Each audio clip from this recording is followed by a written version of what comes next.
Welcome everybody to Nerds of the Northland. This will be episode 23. We were talking and we wanted to do a PS1 episode because we've done all the other consoles that we were big into. And the PS1 was such a formative time in our lives and gaming in general. We couldn't do 10, so we decided to do a top 20 on the PS1. So for those of you who are there for the year, you might appreciate this. You younger people may not be here in the first place. I'm not sure what you're doing here. Mainly targeted to millennials, and for us, we were born in 89, 90, so we were like between 10 and 15, which are formative years, like he said. So we had like a humongous list, and we had to bring it down to 20, and we didn't want to go any further, so we have a top 20 list. I'm just repeating what he said, but yeah. Anyway, number 20 is we'll start with number 20, which is Tekken 3.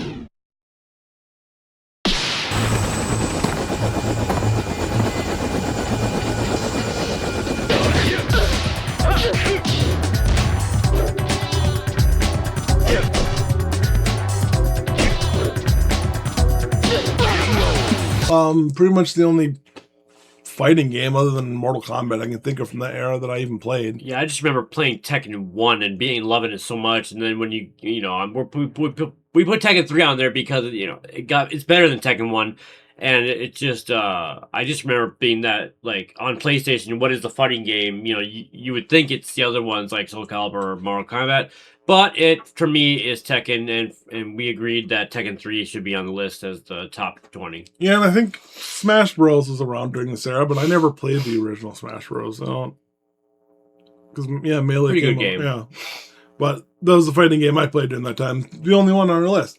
Which will bring us to number 19, which is kind of an obscure game. I don't know how many people are going to remember this, but we'll give it to Oddworld, Abe's Oddysee.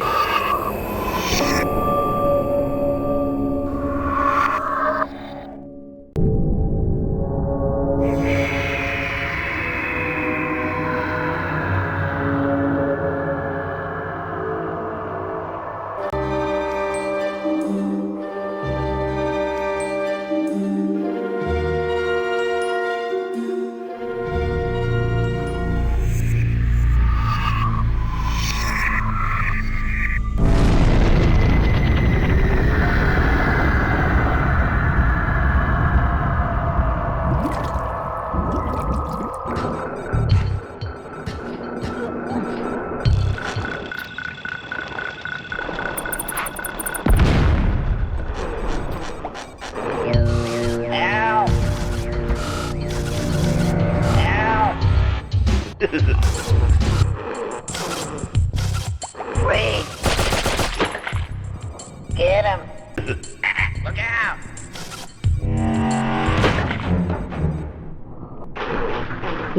And I have fond memories playing this. This is one of the games I played with my dad before he died. Not to be sad or anything, but no, we had really good times growing up, and we played a lot of Nintendo, Super Nintendo, and a lot of PS1 games. When it got to the PS2 era, it was mainly him not really playing games with me anymore, but PS1 era, he bought me a lot of games such as Medieval and Oddworld. Abe's Oddysee was one that I'd never heard of. Put it in, and I was strangely in love with it, how creative it was, how scary actually it was. If you've played it, you know what I mean by that. Yeah, definitely for the time, and it was really interesting. The platforming was kind of weird, but it kind of was just the style of the game. It fit the style of the game. Cool puzzles. Yeah, fun puzzles and grinding up your friends in meat grinders just because. Or saving them. You could save them, or you could just throw them into a meat grinder and giggle at them. You had a giggle button. And fart and it was right interesting. But they re-released this on Steam, and there was Munch's Oddysee, which is on Xbox, I think. Right, I haven't played that one, but yeah, there's Munch's Oddysee, and it's all basically the same idea: the explore, escape. Some horror elements and puzzle platformer type. Just a dark world where they grind up kind of hard people's meat and eat you. Like the whole thing is they're just eating your friends. Pretty dark, but it was a lot of fun. And I guess sticking to the darker theme, we can move on to the original Tomb Raider. Probably give it more to Tomb Raider 2. I don't really remember the original one as much, but that era they were kind of the same games.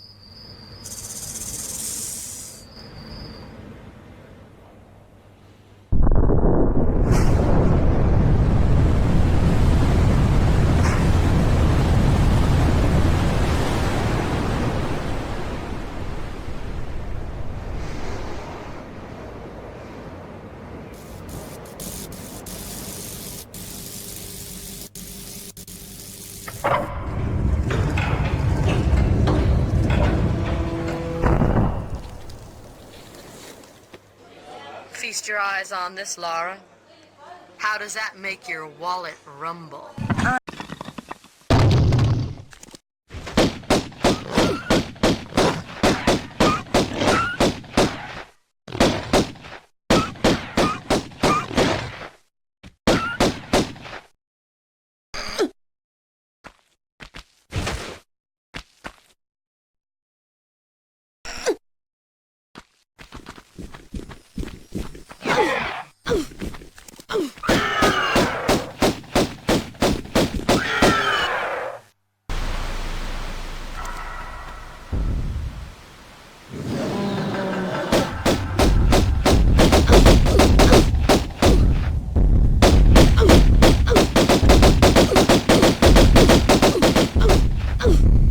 I mean, when Laura Croft came out with her spiky boobs, you know, that was a good time, good era. And I just remember, you know, going through caverns and having a big dinosaur, you know, going into a place where you have a big dinosaur and you have an Uzi. That was very memorable to me.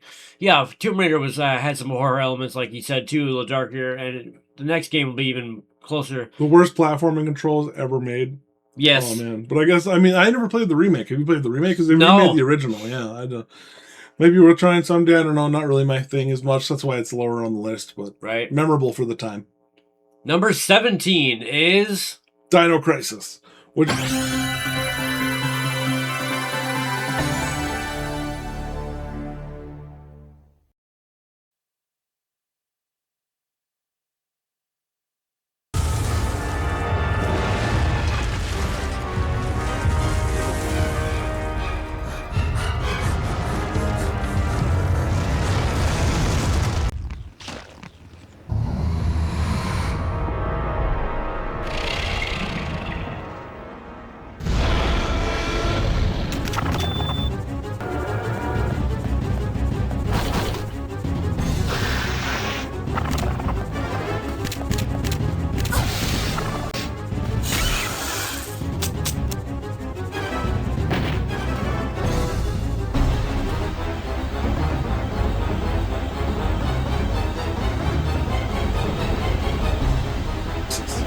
I feel like was basically Parasite Eve with dinosaurs. It was almost the exact same game. Or Resident Evil dinosaurs, yeah.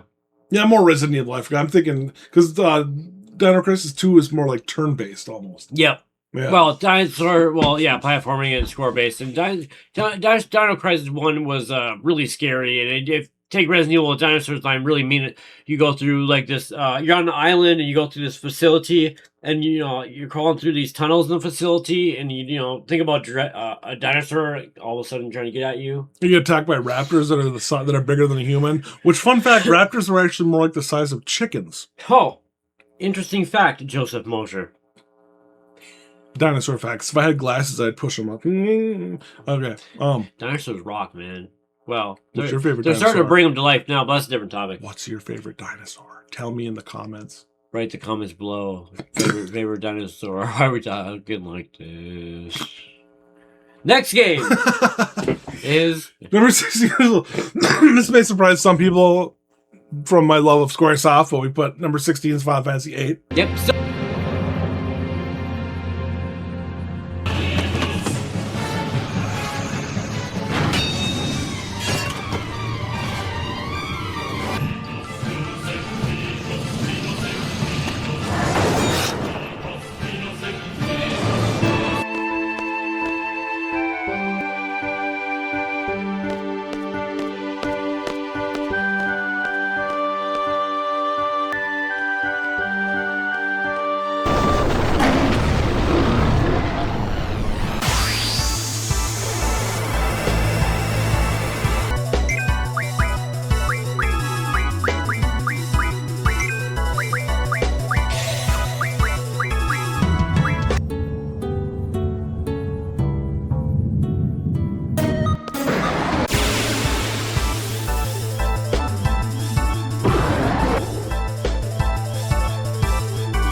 Yep, still in the top 20, but we think all the top 3 Final Fantasy games, we have this one at the below, but having said that, it's a beautiful game. I love the way that it takes you a while to get used to the junction system, but once you get used to it, it's pretty cool. Yeah, and I think that's one of the biggest problems is having to adapt to it. When FF, all the other ones, they were just games you could pick up and they were great. This is a game you kind of had to learn and figure out as you went. And I feel like maybe I look back on it more fondly because I played through it so many times. I understand it and how to play and what you need to do. Because like the way that the enemies scale with you and the junction system, it was strange, and you could kind of break the game for yourself if you didn't do it right. Right. Yeah, it's why FF8 is so much lower, but it was a fun game. Gunblades. Yeah, what are your favorite parts of Final Fantasy VIII? Like bosses or like maybe areas of story wise? I mean, Spoiler alert. Getting the extra GFs like Bahamut and stuff and the side quests and like the Omega ruins were really cool. To go down and fight the Omega weapon. We had to go down. Nice. I really like the final boss. Probably my least favorite final boss in Final Fantasy. It's so annoying. It's just you have to kill like the same thing like 14 times. It's so annoying. I'm gonna ask a similar question later, but that's awesome. Yeah. But I guess definitely like the cinematics for the time were so amazing with like Squall and Cypher fighting at the beginning with the Keyblades. Yeah, it was very interesting. And the card game, of course, the card game. I mean, that's pretty much the standout. It's to FF8 what Blitzball is to FF10. I just like made the game. It brought the game up on like a whole level. I remember watching I played a lot of games, but I also watched my friends play like him, and I remember watching you play the card game, and you loved it. You were into it a lot. Yeah, and I can't believe they never made a triple triad or a Blitzball Android game. What are you doing, Squaresoft? Brave XVS, stop it with the stupid pay-to-play Final Fantasy games on Android. Give us like cards. That'd be so cool to have a triple triad Android game. Come on. What he said, yeah.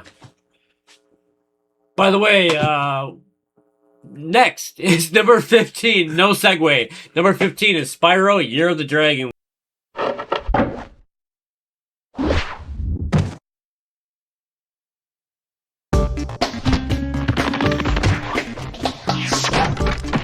Doing my job.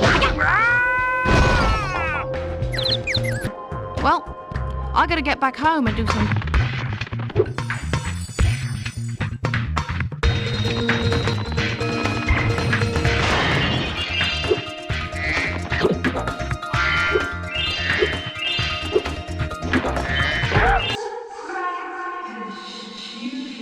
We picked our favorite Spyro game. Yeah, and I feel like Spyro kind of went away, but this was during the... Back in the day, there was Sega, Nintendo, and Sony, and they all had like a... I don't know if they made it up or if it was real, but it was a mascot war. And at one point, Spyro... Crash Bandicoot ended up being the mascot. But at one point, Spyro could have been the mascot for Sony. But Spyro, I feel like it's kind of forgotten about now. And I think they actually re-released Year of the Dragon. They did, but you're right. For a long time, Spyro felt forgotten. Yeah, and it was one of those forgotten platformers that was really good. And this is during the time, I mean, it had to compete with Super Mario 64. There's other games it had to compete with, but do we need to list them? Yes, here we go. No. Crash Bandicoot, of course. Crash Bandicoot. Ratchet and Clank? No, that was PS2. Yeah. Platformers. But there's a lot back then. Gex is another platformer that popped up. Oh, Gex, yeah. Didn't make it on the list, but good game. Enter the Gecko. It was like a sexy gecko. It was weird. Why did they? It was a sexy gecko. Sexy. That was the whole point. The gecko was sexy. It would like do sexy things. No, it wasn't. Sexy gecko. No, it wasn't. You just think it's sexy. Oh no. Oh no, I'm into geckos. we go online something. Anyway, that's funny. I must have a parasite.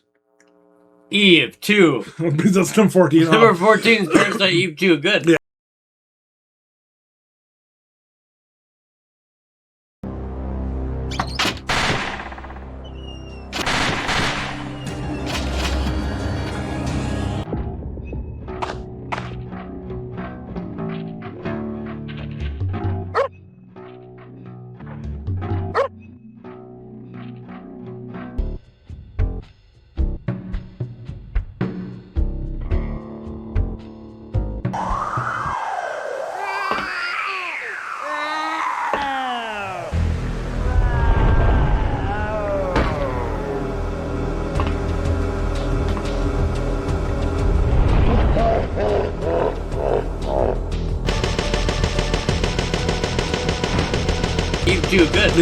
gave it to Parasite Eve 2. Parasite Eve, I mean, was obviously great, but Parasite Eve 2 was just building on the original. I only played the first one, so you guys talk about this one. Just better. It looked better. It played better. It was more put together because they had already done it once and kind of knew what they were doing.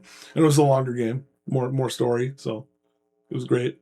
But I love the moving around in the battle and like having range on your weapons, and your weapons had a battle area of damage. It was really cool. Nice.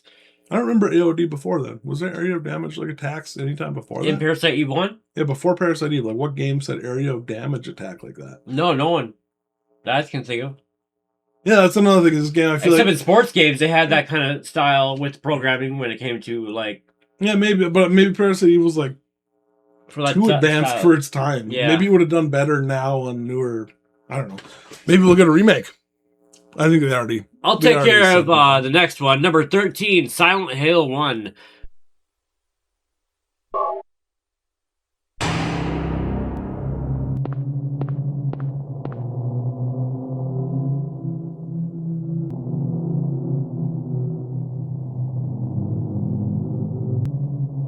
Cheryl? Is that Cheryl?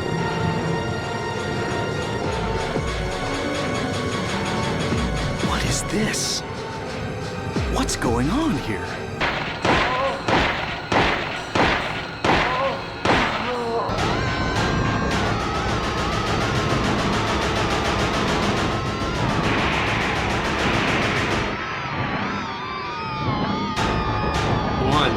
Now, this is one of the best games of all time, and it started one of the best franchises of all time for a horror game. Never mind. It was a joke. Oh, I thought I had to shut up a little bit. Ha!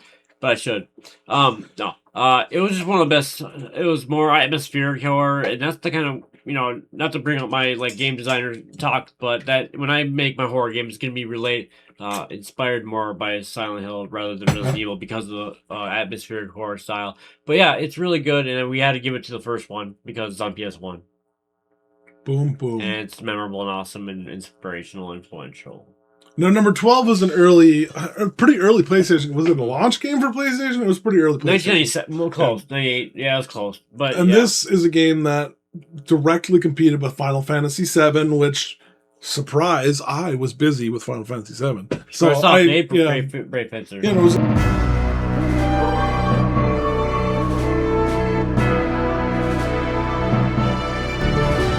Who did you say was puny? And why are you guys wearing such stupid costumes? Princess, so little turd, calmeth down.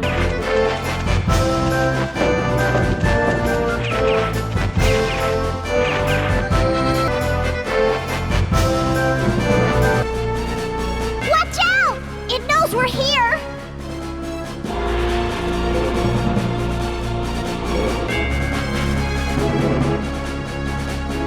Musashi, get ready to perish. Yeah, it had to have been released maybe a year after. 2 Yeah. 2 years after? Yeah, so. Square Me Brave after episode, yep. Jacob knows more about this, but I do definitely remember it and remember the You can talk, importance of the game. It was a groundbreaking game, yes, for Square. Hell yeah. You played it more than me. I don't know. Yeah. So, it was more like you walked around. There was some action RPG elements to it, but it was like in a cutesy anime style, and it had a lot of comedic little timing. It had good comedic timing at parts, and I just remember it being different than other RPGs, and they're trying to be different than the way it worked, and it succeeded. It was more of an action RPG, wasn't it? Yeah. Number 11 is Resident Evil 3. Nemesis.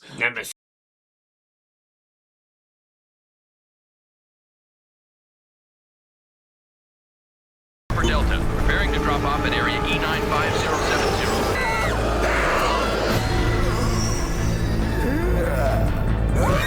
What are they?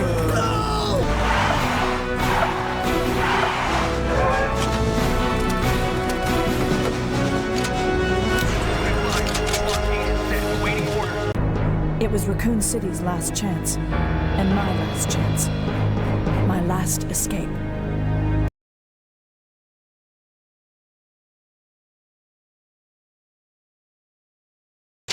September 28th, daylight.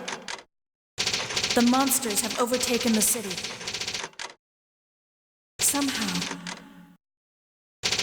I'm still alive.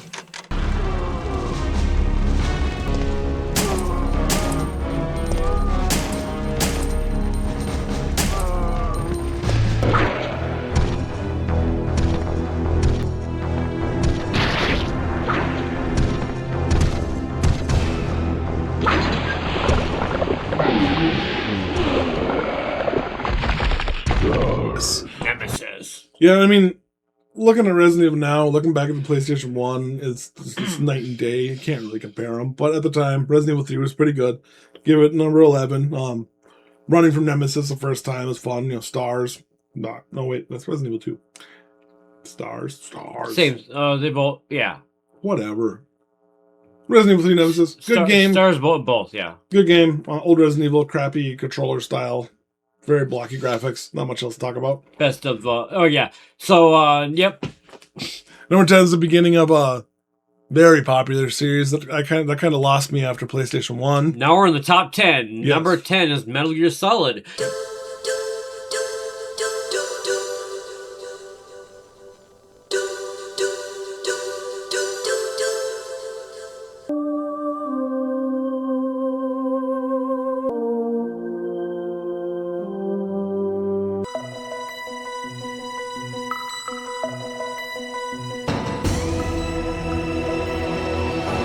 The nuclear weapons disposal facility covers the whole island.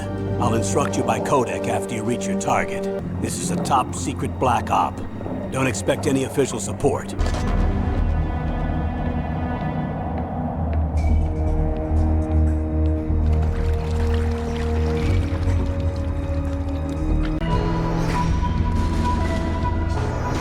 What do you want? I've come from another world to do battle with you.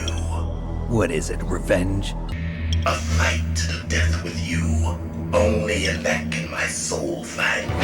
This nuclear module is set to detonate at the precise moment of her death. You snake!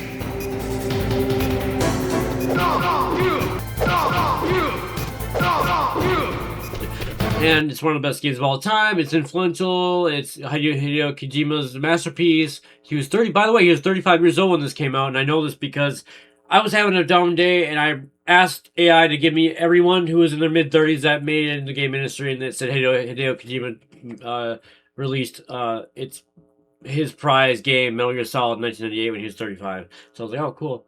A lot of fun, and honorable mention to VR missions, which I won't give it a separate slot because it's just the VR training part, but expanded on a separate game. It was kind of cool. And yeah, and the bosses were amazing. So you had to switch control. It was very. I'm not going to give it away, but the bosses were very creative. It was Psycho Mantis. Psycho Mantis. Yeah. Hell yeah. That was no one ever did anything like that ever since then or after that. Who else ever did? Not exactly. I mean, maybe it influenced others, but yeah, not exactly the same. Next game is number 9, Tony Hawk's Pro Skater 2. Yeah.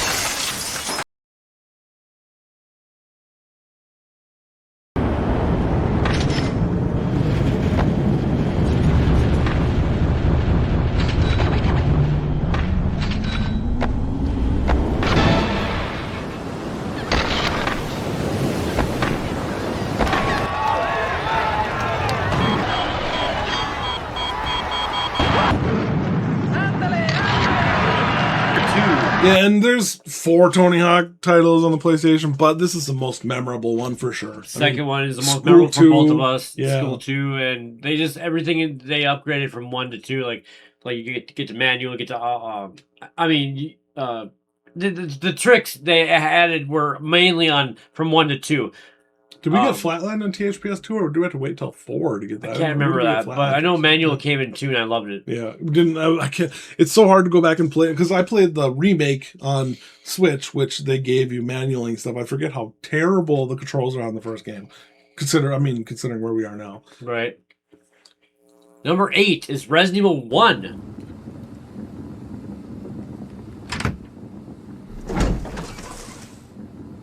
Bizarre murder cases have recently occurred in Raccoon City.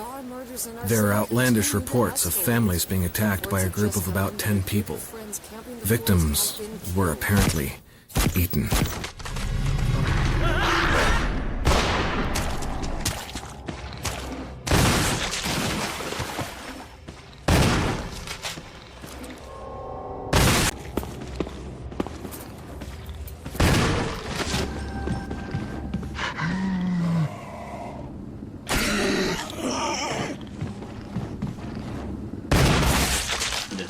Yeah, I will insert some very comical terror. I mean, this is one of those games that there's scenes that were so terrible that they're hilarious, like the Jibble Sandwich. That's a great scene. And just like Silent Hill, one of the most influential and inspirational games of all time. Yeah, and I mean, it's really hard to compare it to current games because it is just, looking back, it was bad. I'm gonna kick this door down. Oh, Barry! That was too close. You were almost a Jill sandwich. But it started one of the best franchises ever. So, by the way, aren't we doing better at not like freaking hey, some fourth wall stuff here? Isn't it better that we're not interrupting each other? Because I got found on something. If I talk a little bit and I go like this, he'll start talking, and I love it. We're not interrupting each other anymore. We're both understanding. Yeah, it's good. Try it. It's tough. It's hard to. Alright, I'm so stupid. Why am I doing that all the time? Being on camera's awkward. Number 7, Resident Evil 2.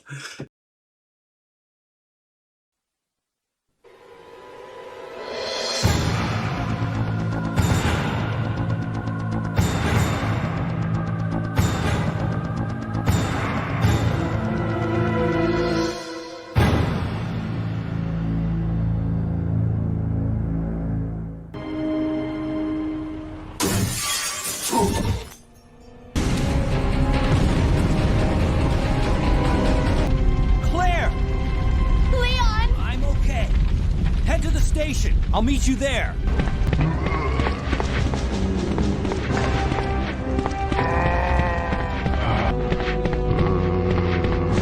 Hold your fire! I'm a human!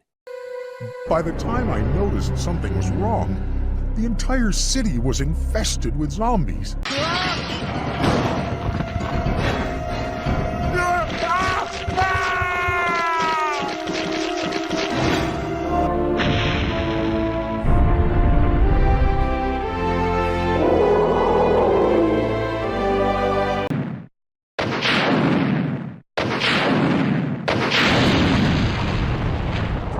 Yes, and the jump from Resident Evil 1 to 2 is great, and this was a 2-disc game. We got 2 different the campaigns, and this was a lot more story heavy, and the dialogue wasn't nearly as goddamn terrible. And we were introduced to Ada. Ada Wong! Ada Wong's on my stream, by the way. She falls and dies for the first time, and then she dies like 400 times after. Why do they keep killing Ada Wong? We know she's not dead. Stop telling us she's dead. She's a ninja. With female ninja. When they got to play as her in RE4. I wanted my pants. Ninja pants. Ninja pants. Number 6 is The Legend of Dragoon, one of the best.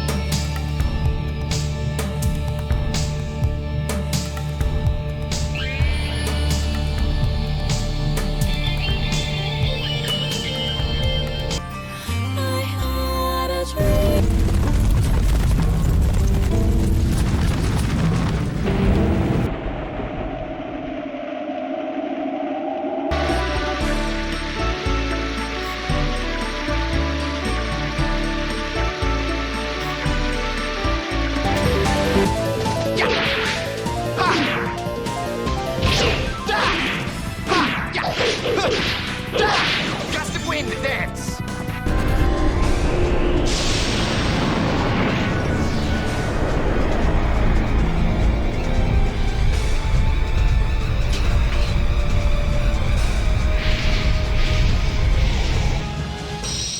Divine Dragon Cannon!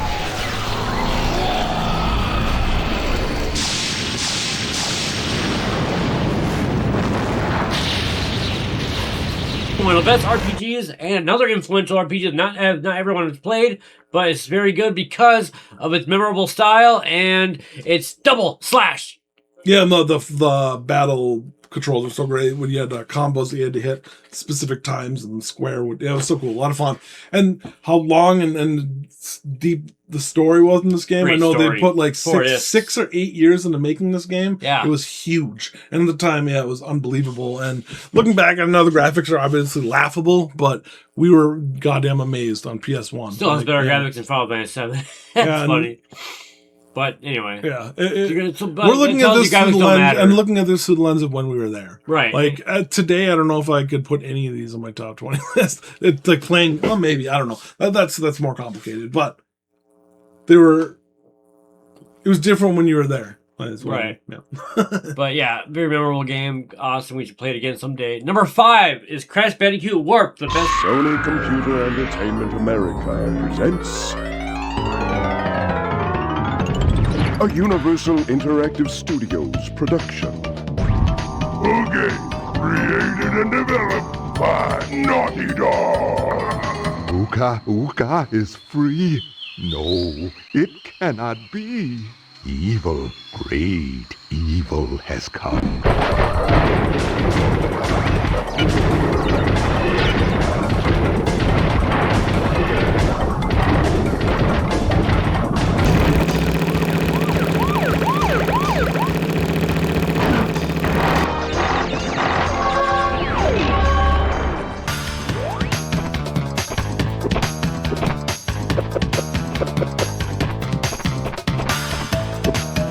Warped, the best Crash Bandicoot and platformer on the PlayStation, I believe. Created and developed by Naughty Dog. Except for Castlevania, which is next. Oh my god, I gave it away. But anyway, Crash Bandicoot Warped. Yes, and then give it Crash Bandicoot Warped because this was the first two were great, but they were more like linear, like world style, like Mario. And then Crash Bandicoot 3, we gave you the hub and then the multiple worlds to go to, and boss at every hub with special powers. The Wumpa Fruit launcher, so awesome, and then the Super Smash where you jump up and smash down and smash. Well, some levels you can play as the female too, and you go on the animal and the riding levels. Actually, a lot of people hated those. I really loved them. I loved them too. Yeah, they're fun. I loved actually doing them, and you'd have to do every single one like 500 times to get every item because I'm a completionist. Naughty Dog did really good player experience because it felt really good to play. I've actually played this game in the last month. I have it on a modded Wii legally. Heck yeah, nice.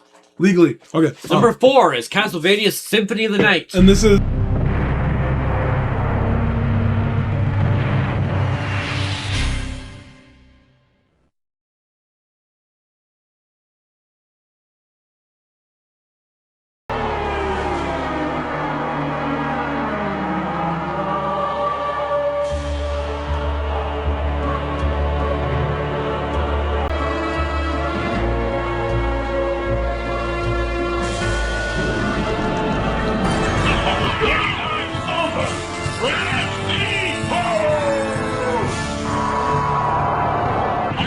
I've come to put an end to this. What?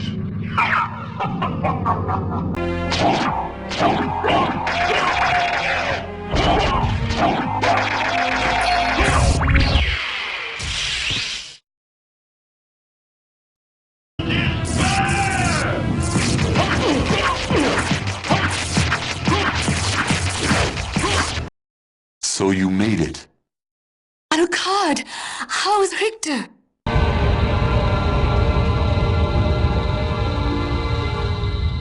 Night. And this is one of my favorite games of all time. Best Definitely, games of all time. I mean, it started the Metroidvania awesomeness that we've got so many great Metroidvanias. But I mean, this game with Alucard and the castle and the way the upside down castle comes and you beat the game correctly. And oh my god, it was such a great experience. And even till today, I think I've owned it on every system I've ever actually bought. Right, I love it too. Yeah, it's just like Super Metro, my favorite game. Yeah, it's so cool. I don't have an emulator with it on my PC yet. I'll do that later. But yeah, great game. Number 3 is Breath of Fire 3. Yes.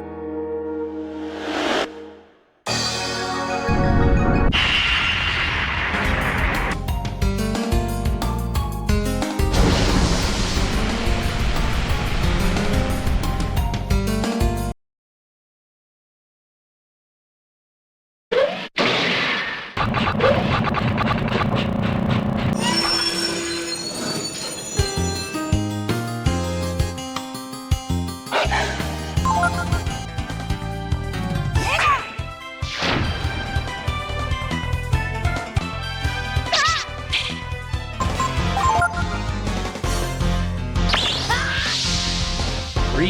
Yes.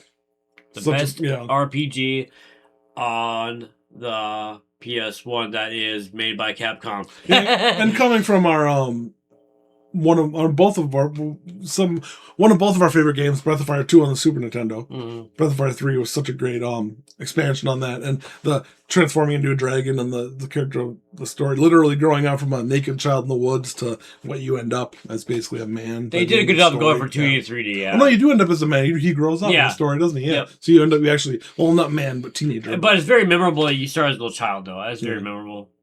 Naked in the woods. Final Fantasy IX is number 2. Yeah.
Yes, and I didn't appreciate this game as much until maybe a year or two ago when I played it on my Switch, and I mean, I played it. I 100% did everything. And found out that if you do everything before Ozma, it's the stupidest super boss ever. I was told it was the hardest super boss ever. I beat it in like 3 minutes and laughed at it. I've been playing through Secret of Mana, but I got a question for you, because I'm about to start Final Fantasy IX tonight, actually, on my own off-stream, maybe. Don't play the card game. It's useless. There's no reward for it at all. Except for more cards. Okay. Any more advice for Final Fantasy IX? For like equipment, for what do I do? Magic? Grind a lot because you got to get your AP. Make sure you grind. Okay, grind, get the abilities and all your armor as you get them. Because like every town you get to upgrade your armor. Make sure you finish that. Do basic stuff and grind before target. Grind. And level. Let's see. Every Final Fantasy has a difficulty spike. I would say watch for the Battle of Seymour in the Rain. Seymour and Beatrice. Oh, Beatrice. Okay. Yep. Not Seymour. Yeah, what was it? Yeah, Seymour. No, I'm thinking of FF10. Beatrice and Kuja. Beatrice, Kuja in the Rain. Remember that. Difficulty spike. and the thing that sucks about the difficulty spike is if you get to where you realize you're already there, it's too late. You can't leave the area and grind. So if it's raining and you're about to go confront Kuja, don't. If you're not strong enough. And before we get to number 1, I want to say, we're going to say our socials. So go to twitch.tv/CosmoRetro. I want to try this thing where we say it before number 1. And also, I'm going to start streaming more while making my own game in the studio more after I graduate college in April. So it's going to be a lot of fun. This nerd's going to have a bachelor's degree. One of like 3 people I know with a bachelor's degree. It's not just a piece of paper to me. I did a lot to get it. Anyway. One of them, one person I know has a master's degree and they never use it. Another person I know has a bachelor's degree and is a mailman. So you're actually going to use it. I will use it for games. Do what you went to school for. And I might work for Capcom if you want me to make levels for you. Yeah. Okay, and I will say 2 things. Number 1, streaming at jmosier89 or twitch.tv/jmosier89. I will be starting Resident Evil Requiem. I know it releases Thursday or Friday morning at midnight. It's already been out for 2 weeks after when it comes out. And I'll have my kids this weekend, so I might try to stream it on Friday, but I'm not going to play the game until I stream. So I'm going to, from beginning to end, from opening the game after install to the end of it, I'm going to stream the whole experience. So I'll start that either Friday or Monday. We'll see. And another thing is, thank you very much for coming. We always forget to say this. Like and subscribe. It helps us a lot. Yeah, like and subscribe. It helps us grow. That's how we get our faces out there. You might see our shorts popping up here or there. Those are doing fairly well. I'm going to keep trying to do that, making clips of these episodes, and we appreciate all you watching. And yeah, like and subscribe. Have a good week. More of this. We haven't done number 1 yet, man. Yeah, have a good week. Have a good week. And we're going to do number 1, which It's going to come as a surprise to everybody. PlayStation 1. Final Fantasy VII.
VII. I've never talked about this game before. I know. Final Fantasy VII. What else can we say about this game that we haven't said before? And if anyone new is here, we'll just say, great story. It's the one groundbreaking game on the PlayStation 1 for 3D RPGs that helped other RPGs and helped a lot of us. I played FF6, but 3 on Super Nintendo, but I feel like I was too young to absorb it. Like FF7 was the first RPG I absorbed. Like I became the characters with sticks in the woods. Like he did too. He was there. Like, I mean, this game just got into everything. Like every game, I'm like, oh, this would be better if they added Cloud. Like, yeah, when we were outside playing with sticks, we were inspired by Final Fantasy VII. Barrett? I mean, it came out when we were 7 years old, and for the next 7 years after that, we played and hung out and talked about the game together. It was just one of those games that had a perfect story, and the remakes are out now. And what else can we say about it? Materia is amazing. Yeah, it was amazing. The Materia system should bring I it back. apologize for doing the ending. I just wanted to say the shout outs before number one. Yeah. Well, it's not a bad idea. But anyways, we got it. And this is why we do it one take, because this is so authentic and natural.